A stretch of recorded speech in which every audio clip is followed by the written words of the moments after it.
Bueno, estamos nuevamente luego de la canción hermosa, No te va a gustar, que el compañero programaba, volviendo al tema, y le decía que traje para el final, espero que nos dé el tiempo para cerrar también con una canción que escogimos, con esto que tiene que ver con turistas y vagabundos, Warren, Wonder Herzetten, El caminante y su sombra, esta síntesis que es el ser humano, esto que tiene que ver también con Kant, esta pregunta, esta frase que planteamos, ¿qué es el hombre?, dice Kant, que responde a tres preguntas que se hacen en su lógica. Ahora se escucha hermoso, muchísimas gracias. Hacemos pruebas, estamos haciendo para poder si lo estamos escuchando bien. Muchísimas gracias, Sergio. ¿Qué cosas son los seres humanos? Lo escribí así porque hay toda una discusión con el lenguaje inclusivo. Antes de salir de casa mirábamos en el informativo con Nancy. Ya saludamos a Nancy, a todos, a Saúl, a todos los compañeros, a Saúl Ramírez, a Alicia, a Bartolomé, a Roy Méndez, a Luis Jiménez, a Alberto Zapata, al licenciado Roy Méndez. Sí, él me dio su explicación. Un día él la tenía que dar personalmente, tenemos que invitarlo. Bartolomé, Alberto Zapata, dijimos Luis Jiménez, Javier Casales, Nicolás, el Reverendo Iker Patín, Gustavo García, etcétera, etcétera, etcétera. Hoy esos 8, metafóricamente, que son más de 7, que son extraordinarios, como cuando hablaba de Maradona, en esa canción que trajimos cuando hablamos de lo extraordinario, dice: Maradona no es una persona cualquiera. Y eso tiene que ver con el amor que uno tiene, pero el sistema nos hace confundir. Como lo que decía el muñeco Gallardo, uno pierde y dice que algo que es natural, algo que es una creación humana. Todo la polis, el sistema, los estados son creaciones humanas. La creación natural y el ser humano, en esas creaciones que hace, se aleja cada vez más de la creación, mal llamada naturaleza, decía el Rabbi Moshe Ben Nachman, es conocido, del siglo XIII, vivió XIV, en nuestra era, decía que no hay tal cosa como naturaleza, sino que el universo es un continuum de milagros ocultos. Vuelvo a repetir, esto es que la frase tan linda. No hay tal cosa como naturaleza, nada es natural. El universo es un continuum de milagros ocultos que maneja, que dirige el Creador. Esta sinfonía que la creación es dirigida por el Creador, cada detalle. Y es difícil de representarse, de pensar, de imaginar, de entender. Esta dificultad para entender esta. Dios está en cada cosa que Él maneja el mundo. Y nosotros tenemos que leer eso que dicen los periodistas, leer esa realidad. Ahí está la magia, la percepción de en cada instante cómo uno responder y no reaccionar. Y cada vez vemos que los dirigentes más encumbrados que reaccionan permanentemente, este asunto del tweet, y etcétera, etcétera, este mundo de la informática hace que no se tome en ese instante, eso que decía Ione, respirar. No sé si da tiempo hoy, una práctica está vinculada también con que dijimos en la Noji, en la boda de Bitul, el trabajo, la disolución del IES, del narcisismo, que tiene que ver con la respiración. Pero vamos al punto, al tema, y decía que para el final, voy a poner por acá, a ver si se puede ver, el compañero me dirá si se ve ahí, se ve bien, esto que dice Israel en hebreo, que tiene un valor numérico. Vamos a cerrar con una gematria. Gematria es un término griego, que es una composición de palabras. Gematria es gamma, que es la tercera letra del alfabeto griego, alfabeto porque es alfabeta. Nosotros tenemos el abecedario. Gracias, me están diciendo ahora, vamos a ver si por lo menos introducimos el tema. El tiempo vuela, el tiempo es tirano, y sobre todo dicen en la radio, en todo, el tiempo es tirano. Gematria es el alfabeto, viene de alfa, bet, gamma, es el alfabeto griego. Nosotros tenemos el abecedario, A, B, C, D, abecedario, que es latino o romano, y números arábigos, esta cosa que es el occidente. Un abecedario romano, latino, y el 1, 2, 3 arábigo, porque hay también números romanos. Un palito es un 1 para romano, 2 palitos es un 2, 3 palitos un 3, un palito adelante de una vez un 4, etcétera, etcétera. Entonces, pero en griego y en hebreo, que es lo que los fenicios llevan el hebreo a la península helénica, y ellos veían que no manejaban las artes, la música, y eran grandes comerciantes, pero no tenían un sistema, por decir, de la lengua, de reglas para poder transmitir y hacer esas cuentas y transmitir esos números, hacer esas transacciones comerciales. Entonces llevan el Aleph Beit, que es el alefato, Aleph Beit, que es el mismo, Aleph Beit es el mismo fenicio que es el hebreo. Entonces agregan los griegos las 5 vocales y tienen en vez de 22 letras 27 letras. Ese es y esta gematria, vuelvo al término, que es una gematria seso, viene del griego, y es una de las 32 reglas para entender la Torá, esto que es el mundo, esta alegoría que expresa el mundo de la Navá, el mundo de la presencia, el mundo de la unidad. Sí, tengo 2 o 3 cámaras, discúlpenme, pues estar mirando un poco cada una para poder... estoy maravillado y trato de enfocarme en cada una de ellas porque cada una tiene una perspectiva distinta. Disculpen que estoy... Permítame, maestro, saludar al señor Alejandro Cabrera, colega de Galaxia FM, de la parte deportiva. Un gran saludo, Alejandro, por estar ahí. Se está mirando, dígale que estamos saliendo, por favor, este hombre que hablé, porque que me vaya corrigiendo a mí también, porque Sergio es muy amable y no me dice nada, me deja, solo me va marcando los tiempos, y bueno, y quiero que sea, ya que estamos saliendo, que salir lo mejor posible, valga la redundancia. Entonces, esto que es gematria, este término, es una de las 32, el número 29, regla número 29 para el análisis de este texto, que es la ley, una ley, pero que habla de este mundo, de la presencia, de la unidad, que confronta y está, que integra al mundo de la acción y la reacción, que es el Olam Masiá. Es el mundo del aprendizaje, del mayor aprendizaje. Es el mundo de los vagabundos.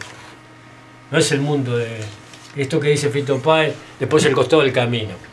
Esta canción que aún vez trajimos, también hablamos de la muerte. Decíamos, perdonen, disculpa si ves que empezando otra cosa, no es nada, es que pasó una brisa. Y yo decía que es muy parecida a una canción que una vez escribí para Nancy, que llama A veces, de su candombe.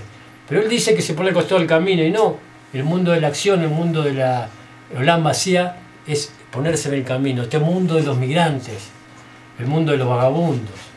Vagabundo de primera clase, uno podría, con su formación, ponerse al costado del camino, pero no, uno acompaña a esta gente. Hoy también miraba el informativo, esta gente quería entrar a Estados Unidos, la gente que del norte de África quiere ingresar a Europa. Todos somos migrantes, todos estamos en pleno movimiento, todos somos vagabundos, algunos con más conciencia, y todos merecemos ser turistas, tener esa visa, y eso tiene que ver con esa canción que va a cerrar, y con esto tiene con esta gematria. Estamos hablando de lo mismo, estoy diciendo lo mismo, no quiero ir del tema porque es muy profundo, y tiene con la pregunta esta que hace Kant, antropológica, que responde a 3 preguntas que se hace, que es el hombre, dice él, pero que es el ser humano. Si nosotros por este tema, esta discusión que decía que está dada por lenguaje inclusivo, ellas, ellos, todas, todos, estudiantes, estudiantas, ¿cómo se dice? Pero no, la RAE, la Real Academia Española, dice no, el género tiene que ver con la gramática, no hay cuestiones de... Pero bueno, lo puse así pensando en estas cuestiones. Y gematria, vuelvo al término, es gamma, que es la tercera letra, y tria, que es 3. Entonces esta regla, que es el número 29, según el Rebbe Eliezer del Ben Yossi, según él hay 32 reglas para analizar la Torá. Esta es una de esas reglas. La gematria o los números son una ayuda de conocimiento, un auxiliar, dice, de conocimiento, pero no son el conocimiento. Para algunos otros, para el Rabbi Akiva son 13 y para el Rabbi Ismael son 7. Pero estas 32, la número 29, que es la gematria, tiene que ver con que las letras, como las letras, son los números en hebreo y en griego. Entonces una palabra, un término, para ser más exacto en la explicación, la expresión, es una suma de letras de grafemas que configuran como una especie de fórmula química. Y si uno suma términos, puede configurar, tener adiciones, configura terceros términos y otros términos y otras palabras que tienen que ver con la suma de estas letras y palabras y cosas. Entonces vamos a hacer una gematria bella, muy bella, con el término Israel, que tiene un valor de 541, que es la suma de varias cosas, pero vamos a tener una hoy que tiene que ver con esta adición. ¿Sí? Para el final, vamos a mostrarlo, que es Jacob y Satán, en hebreo. Jacob lucha con una sabe que no sabe bien con qué, la Torá no explicita, que es Satán, y él, esa suma da Israel, porque es el nombre que recibe Jacob. Pero bueno, vamos al tema, por lo menos a insinuarlo, porque esto va a llevar muchísimas emisiones, pero como decía, es el núcleo, el centro, el estudio del trabajo de la Kabbalah. La Kabbalah que, como decía Foucault en esa entrevista del año 1965, voy a hablar más despacio, que está en YouTube con Alain Boudot, donde le preguntan psicología y filosofía, hablan de este tema. Él trae esta pregunta de Immanuel Kant. Immanuel Kant es un filósofo, un pensador, profesor alemán que vivió en el siglo XVIII, que no se movió nunca de occidental, que no tuvo una vida espectacular, una vida absolutamente rutinaria, pero fue el gran pensador que abre la modernidad. Este pensador que decía que era tan rutinario que cuando él pasaba tenía hacía una caminata diaria, y entonces los que lo veían pasar ajustaban la hora ponían la hora porque Kant pasaba siempre a la misma hora. Una vida simple, pacífica, de Shalom. Hablábamos alguna vez que el Shalom, esto que decía el personaje Carson Marcuse, la paz, lo que hace dominar la ciencia del amor, esto que Ione cantaba, mientras haya amor. Esto tiene que ver con el nombre más refinado del Creador. Todo está unido, fantásticamente. Palabra de Kant, nouménicamente, no fenomenológicamente. Fantásticamente. Entonces, Kant hace estas preguntas. Se pregunta, ¿qué se puede conocer? ¿Qué podemos conocer? ¿Qué se puede esperar? ¿Qué debemos hacer? Y él responde, ¿qué se puede conocer? Y eso responde la metafísica. ¿Por qué la metafísica? Porque la física tiene que ver con los sentidos, los 5 sentidos, dijimos una vez, que nos engañan. Ahí habla del fenómeno. Los 5 sentidos, hay un chiste casi que se hace, donde se le pregunta, dice, ¿qué está más cerca? ¿La Luna o Buenos Aires? Entonces contesta aquel cuestionado, el que se le hace la pregunta, y dice, la Luna. ¿Cómo? ¿Por qué? Dice, pero es que la Luna se la puede ver y a Buenos Aires no se la puede ver. Una estrella, que me parece chiquita la distancia, los sentidos, la distancia, que a veces quizás ya se apagó, pero como la velocidad de la luz y la distancia es tan grande, tan amplia, la estrella parece que estuviera viva, encendida y ya está apagada, porque el tiempo de la velocidad de la luz hace que veamos encendida y ya esa estrella no está más. Todos los sentidos, el oído de un perro, escucho ladrar ahora, es mucho más fino, mucho más delicado la frecuencia que escucha, por eso ahora para la fiesta, bueno, entonces cada uno, ustedes son, los que escuchan son gente grande, mayores de 13 años, ¿ya? O no, pero libres, para decirlo así, pero la fiesta, estos cohetes, estas explosiones, esto que gastamos aparte de dinero a Santo Botón, ¿qué daño le hacen a los animales, a los perros? Porque su oído es mucho más fino que el nuestro. Nosotros no escuchamos cosas que ellos sí escuchan, ya las percibí. Porque estos sentidos, esto que es físico, no nos permite acceder al conocimiento. Nosotros no vemos los microbios, para hablar algo diminuto comparado con una estrella. No vemos los microbios. Y están, y nos acompañan, y están en este instante, están alrededor nuestro, y portamos esos microbios, o esa bacteria, o esa que llevamos, que por eso tenemos que lavar las manos cuando llegamos a nuestra casa, cuando vamos en un ómnibus, en un taxi, o abrimos nuestro trabajo, o de cualquier lugar. Pero no podemos ver. Necesitamos un microscópio. Y el conocimiento hace que eso, la realidad de esta mesa, estoy redonda, donde están apoyados todos estos artefactos, las lentes, los micrófonos. Esta mesa es una suma de átomos. Hay más espacio vacío interatómico entre protones y electrones, pero nosotros vemos una consistencia física, no podemos percibir.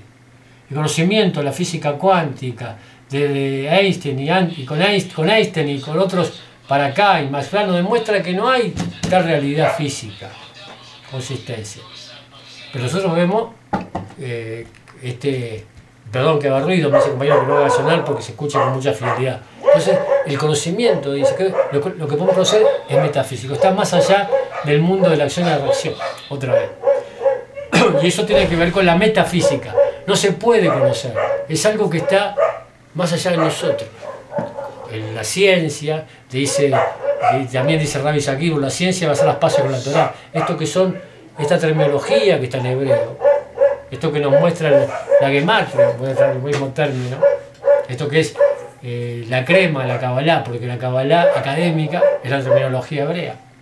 Y para entender la Torah hay que conocer el relato y entender estas letras y qué dicen y quieren decir y dar las vueltas y entender los textos en hebreo, que tienen, como dijimos, un espesor, una densidad de lo superficial, peyat, dijimos alguna vez, al sod, al secreto, al misterio.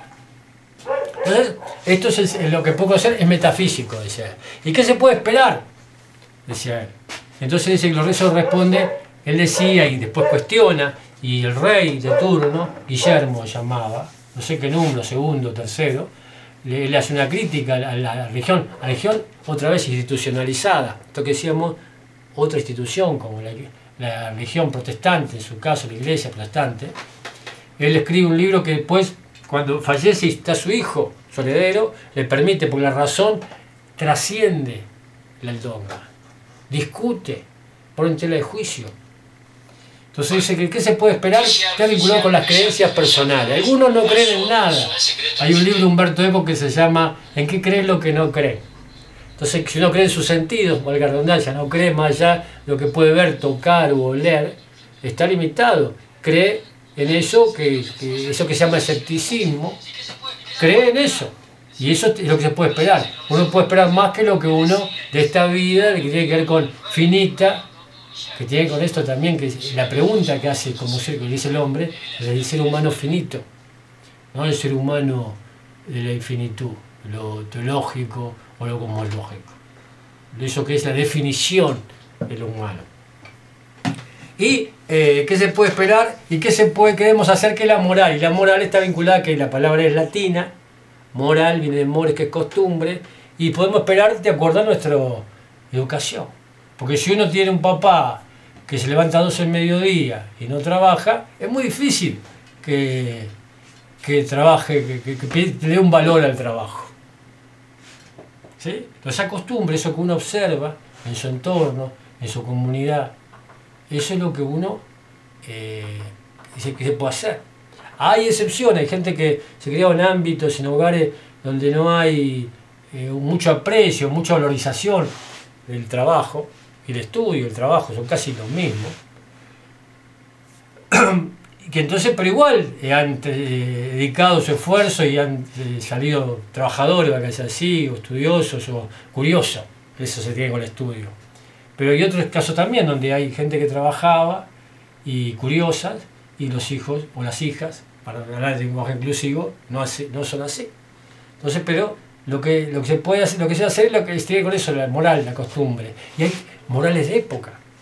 Hay una moral que habilita cosas que en otra época no se habilitaban. La pollera corta, hace un siglo atrás o 50 años, 60 años atrás no era lo que se debía hacer. ¿Sí? O otras cosas. O el oso tatuado, se tatuaba lo que la gente que había estado preso, voy a decirlo así, o que era un marinero. Hoy todo el mundo se tatúa. También esa moral, esa costumbre de época. El traje, la ropa, la forma de vestirse, costumbre, qué se debe hacer. Y eso va cambiando con la moda. La estética es de época. Y hay gente que confronta, que entiende que eso va a pasar. Y entonces la cuarta pregunta que se hace, que esta que tiene que ver con el nombre, que no está como signo de pregunta, ¿qué cosa y trae también Foucault de este hombre, Immanuel Kant, dice, ¿qué es el hombre? Hombre como género, hombre como ser humano, hombre que incluye a las mujeres y a los niños y a las niñas. Y decía, yo no respondo esa pregunta que me llevaba aprendí una vez con el profesor, maestro Rubén Tani, que la pregunta antropológica habilita la pregunta antropológica. ¿Qué cosa? ¿Qué es él no dice qué cosa? ¿Qué es el hombre? Respondería a las preguntas anteriores. ¿Qué se puede esperar? ¿Qué se puede conocer? ¿Qué podemos conocer? ¿Y qué se debe hacer?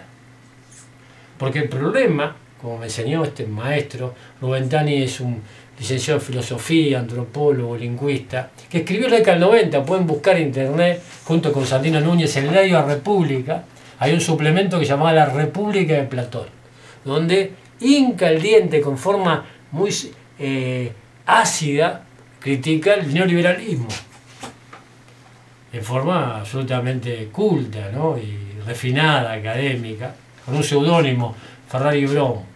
Este maestro, este gigante, este profesor que tuve el gusto de conocer y de conversar y de tomar un café alguna vez, decía que el problema no es ni económico, porque hay para todos, ni político, ni filosófico, el problema es antropológico. Si uno responde a la pregunta de Kant, esto que dice Foucault también dice que, y que descubre Freud, nosotros alguna vez pensamos, Freud no es que descubre, Freud hace una transposición lingüística, esto que decimos en hebreo nefesh, no va del tiempo, bueno, vamos a seguir despacito, lentamente, esto que es la nefesh, que tiene con esta organización particular, todas las criaturas del universo tienen nefesh, una organización, este Or Akadosh Baruj Hu, la energía, la luz del santo, bendito sea, se organiza de una manera determinada, una hormiga, y esa hormiga tiene un propósito, un sentido, un destino y una razón de ser.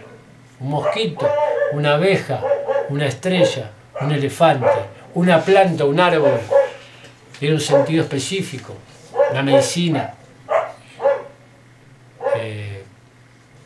Los seres humanos, como somos cada uno único, como decía bien decía Nancy hoy, mi compañera, única, como Sergio es único, como cada uno de nosotros, de los 6.000, 7.000 millones de habitantes del planeta, somos únicos e irrepetibles. Tenemos cada uno un propósito, una razón de ser y algo que decir y que hacer para que el universo sea la tierra prometida. Para que todos podamos vivir como turistas, para que dejemos de ser vagabundos, para que abrace ese turista al vagabundo, para que abrace como esta gematria, Jacob a Satanás.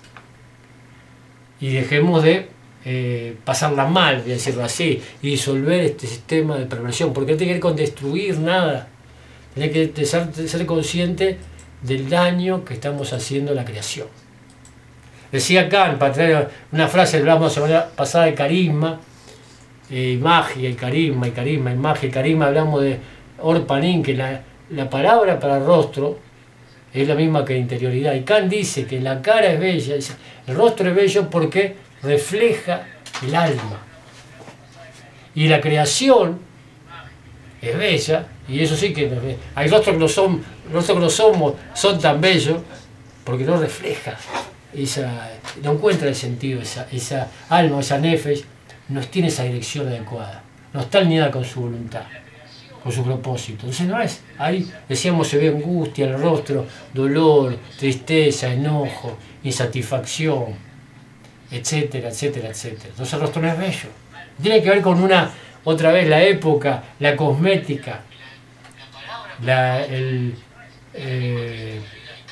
porque hay rostros de moda, ni el color de la piel, eso que tanto sufrió Michael Jackson, como Michael Jackson, brillante, quería tener otro rostro. Entonces también dice, como el rostro es bello porque refleja el alma, es el reflejo del alma, también la creación es bella porque refleja al Creador. Y el Creador, iba a decir, la pucha, voy a decirlo si es bella. No hay negación.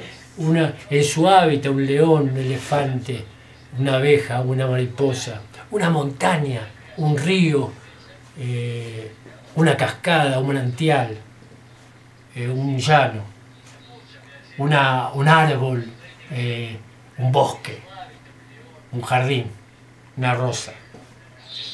Y eso tiene que ver con la pregunta ¿qué lugar y qué compete a responder esto que es el ser humano, el hombre, la mujer, el hombre, el ser humano, que respondería a todos los demás? Y que dice Foucault, y que dice que Freud descubre, porque descubre esa cosa, eso que tiene la consistencia real, que tiene un peso específico. Decía, parafraseando y en broma y en serio, ¿cuánto pesa esa criatura? Dice, cuando hace un gol Romano, este periodista oriental, dice, ¿cuánto pesa? ¿Cuánto pesa esta cosa que es el inconsciente? Algunos dicen, ya le digo, la película dice 21 gramos. Desde la década del medioevo se armaban andamios para el momento de la muerte, el momento de la última exhalación, cuánto dejaba de pesar el cuerpo.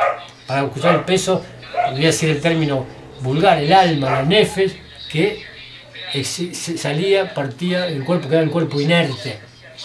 Algunos dicen 28, todos números, hay muchos números bellos, 28, 45, 48, 22, 26, 21, no importa, imagínense una persona, yo peso 80 kilos, más o menos. El 10% de 80 kilos es 8 kilos. El 1% de 80 kilos es 800 gramos. ¿Cuánto es 21 gramos o 40 gramos en una persona de 80 kilos? Y eso, 40 gramos, 45 gramos, 48 gramos, 21 gramos, lo que ustedes quieran, lo que pueda hacer, no sé cuánto pesa la nefes. No se sabe. Algunas nefes pesan más o pesan menos. Depende de eso. Maestro, le invito a ir al último corte, bueno, y volvemos para ya cerrar lo que Disculpen por el tema del tiempo, pero es un tema apasionante. Vamos a un cortecito y en un minuto nada más retornamos. Lo que usted diga, usted manda y yo obedezco.